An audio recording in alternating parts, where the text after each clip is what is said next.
despertar la lluvia en mí, derramando toda su raíz sobre el papel.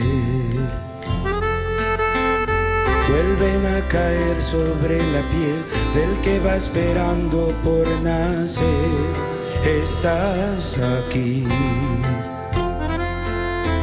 Mientras tanto busco las palabras que me cubran esta herida, que me alejan más de ti.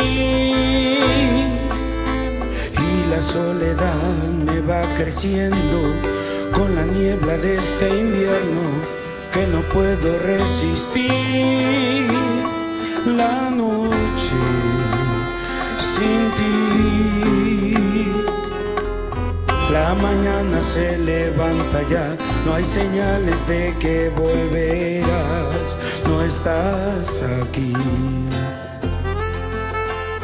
Solamente quiero comprender que tu ausencia vive en mi pared y sin querer. ¿Cómo detener este vacío que me crece desde adentro, que no puedo desistir?